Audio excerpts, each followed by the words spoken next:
Romo that the Presidential Debate Commission, which just announced the next debate would be virtual, did not talk to him or the campaign. Did the people of North Dakota ever empower the Presidential Debate Commission to make decisions on their behalf? Not the Presidential Debate Commission or a whole bunch of other crazy bureaucrats and quasi-bureaucratic agencies, and therein lies what's one of the greatest problems in our system today, and that is that we've let Washington run amok, and it's one of the greatest frustrations, frankly, of people from North Dakota. But this one is this is as egregious as it gets, because it is literally an attack on our democracy itself, on our republic, our self-governed nation. And people from North Dakota won't stand for it, and I'm glad that President Trump won't stand for it. Now, when it was initially announced, I had just assumed that they had gotten the consent of both campaigns, because I know the history of the commission. It's not a commission. It's a self-perpetuating group of Beltway mandarins. And years ago, they offered to serve as sort of the meeting point for the campaigns that would negotiate the details. And over the years, the barnacles have attached, and they've accreted power to themselves. And now they are acting unilaterally. It is a Washington story, but they have no writ. They have no legal standing. They are simply a meeting room, a conference table for the Republicans and the Democrats who have nominated their candidate. These two great parties have to decide this stuff. I'm shocked beyond words. Well, I would be, except that unfortunately these things have been happening so often that it doesn't shock me anymore. It's really unfortunate. I mean, you just look at the first presidential debate where Chris Wallace basically had to block for Joe Biden because Joe Biden wasn't capable of standing up to President Trump. So because of his lack of ability and his incapability, Chris Wallace felt the need to interfere on his behalf all the time. Now you have this. Nothing surprises me anymore, but what I hope happens is that just like me and just like you and just like people of North Dakota and other folks around the country, that they won't stand for it. That at some point, this massive, weird, self-proclaimed bureaucracy gets pushed back hard enough that, or they go so far that people will stand up and revolt against it. It's absolutely unconscionable, and I hope the president sticks to his word and will not participate in such thing, because this thing is clearly designed to protect Joe Biden from Donald Trump. It is now shattered. I believe the commission is now shattered. It's done. I've got to tell you, they are protecting Joe Biden because Joe Biden doesn't want to have any more debates. He wants to sit on a lead, which he assumes is there, and they protect them by the selection of the moderators. And do you think Chris Wallace is never Trump? I think Chris Wallace is, I don't know that if he was a never Trumper before, but he so clearly now has lost any respect and frankly, integrity as a newsman. At least with me, he has. I watched him last night. I watched the vice presidential debate on Fox News. I watched him before the debate. I watched him after the debate. He referred to Mike Pence as a good performer, a good political performer, as though somehow they're up there just putting on a show for the people, as opposed to a dignified, conservative intellectual with great integrity who's also articulate and eloquent. I mean, no, he couldn't be any of those things. He's a good, quote, performer. And anyway, I've had it with Chris Wallace, and if Fox News has the integrity that I think they have, he won't be there much longer. Now, I've got to ask, though, there is no recourse because Joe Biden didn't want to debate. And so he managed to persuade, or the Presidential Debate Commission acting as de facto Biden surrogates, talk themselves into acting unilaterally where they have no writ. There is no recourse. Joe Biden will say, I'm just going to listen to the debate commission. The debate commission will defend itself because that's what Washington does, and there will be no recourse and there will be no debate, and the American people lose. Is there a price to be paid by anyone here? Yeah, I think the price to be paid, Hugh, is that within our self-governed country, we still have people for whom these things actually matter. And I think the way they pay is that Donald Trump does his own town halls, and he makes himself available, as he always has, in whatever form he chooses, not whatever form some referee somewhere chooses, and that he goes back to speaking directly to the people in the best way possible. And if the debate commission doesn't want to sanction it, so what?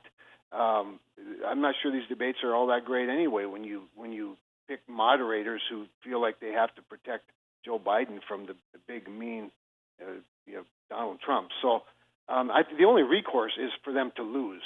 That's really the only way that we correct this. I don't think there's a recourse otherwise, unless, of course, the networks themselves. Let's face it. I mean, these debates do get some viewership, and people listen and they pay attention to it. And I suppose it'd be a little bit like if the New England Patriots decided not to participate in the Super Bowl on the week before the Super Bowl. I suppose maybe the NFL would come up with a different plan, but. We shall see. There's a lot at stake. Can you imagine when your choices are this? Either we let Joe Biden debate and make an ass of himself, or we run the risk of being called losers by not debating. The safest bet is to just have him hide out in the basement and take criticism. That's what they're up to. I know they will spin all day, and we will see on CNN and MSNBC spin all day about how it's a health matter. And I had assumed that the president didn't care. But I want people to focus on not whether or not there is a health issue, because you can obviously protect someone. Yes. The president's going to be fine by that date anyway. You can obviously do so. They are throwing in with Joe Biden. I just don't know if anyone will hear that, Senator Cramer. Well, they will if they listen to your show, and they will if they listen to the right shows and watch some of the right shows. But it's also then incumbent upon those of us who are Donald Trump supporters and that love our country and love our freedom and love the fact that we're self-governed, and that's our exceptionalism, that we speak out and use our bully pulpits and our circle of influence to challenge people on this notion.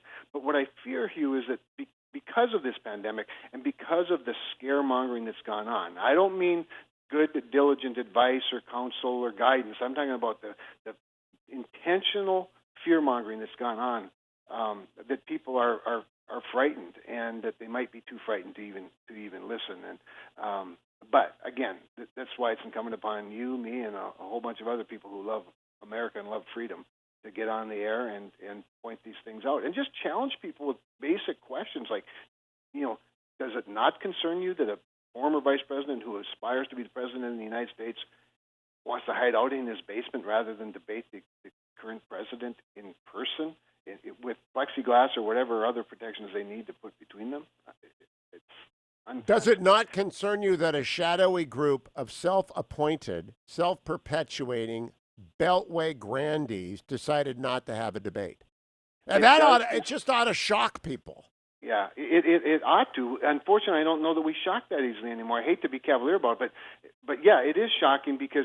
But remember, we have two great parties, as you said, and one of those great parties is Donald Trump's party, the Republican Party, and their leadership needs to stand up to this. And like I said, what would the NFL do if Bill Belichick said, "No way, we're not going to that Super Bowl. That even though we've won the AFC Championship, and we're absolutely not going until you get this thing back on track." I think the NFL would listen to that. So I think that the Republican Party, the Republican National Committee, and the leadership of our party needs to stand up to this commission and say what you want. We're 50% of this, and we're not going to tolerate it. So my suggestion, on the fly, my suggestion would be, sure. President Trump announced, I am going to be in whatever city they were going to, and I am designating X as the Republican moderator. There will be a podium for Joe Biden, and there will be a seat for Joe Biden's moderator, and we will be safely distanced. And we're going to do an event there, and we're going to invite every network to carry it. And I will take questions from that moderator, who will be fair, whoever they might name me, because I've given Donald Trump a hard time before at debates.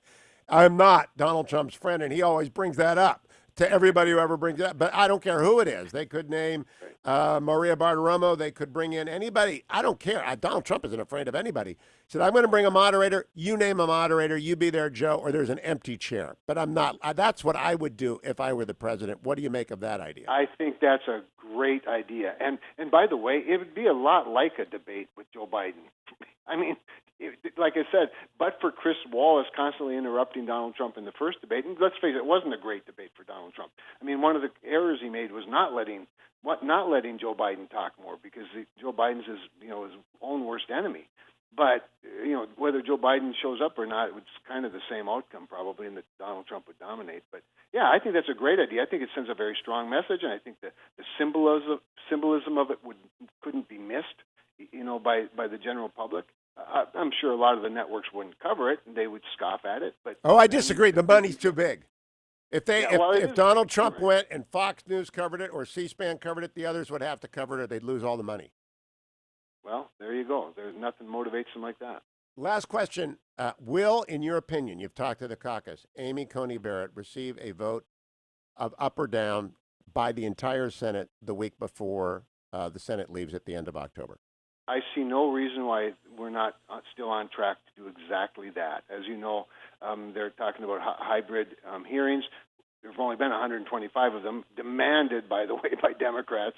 The committee will do hybrid hearings, and everyone will get their opportunity. She'll get her opportunity, which is the most important thing, because we need the American public to see what we've seen in our meetings with her, and that is that she is brilliant, bright, compassionate, yes, faithful. God forbid that somebody would actually believe their faith. And yes, I believe that we'll have that markup the last week, or before the last week, and that we'll have a floor vote up or down the final week before the election. And I believe that she'll get at least 51 votes. Senator Cramer, have you discussed in caucus, are the Democrats capable of delaying it? Are there any procedural tricks or traps in the Senate's very obscure rules that could allow them to stop this? Well, as I always like to say, that the Wizard of Washington, a.k.a. Mitch McConnell, seems to be pretty confident that whatever tricks they try to pull, we can stand up to with 51 Republican votes. So as long as we stand strong for the integrity and dignity of the Senate, there's really nothing they can do. They can try lots of things, but as far as we know, there's nothing that they can really pull off. But we do have to show up. We have to do our part too. And I think that the longer this lingers and the crazier the Democrats get, and now you've got even just this week again, the Guardian, the Washington Post, Political, all once again raising concerns about her religious beliefs, her Christianity, her Catholicism, crazy things right out of the Bible, imagine. And as long as that goes on, I think the more resolve Republicans get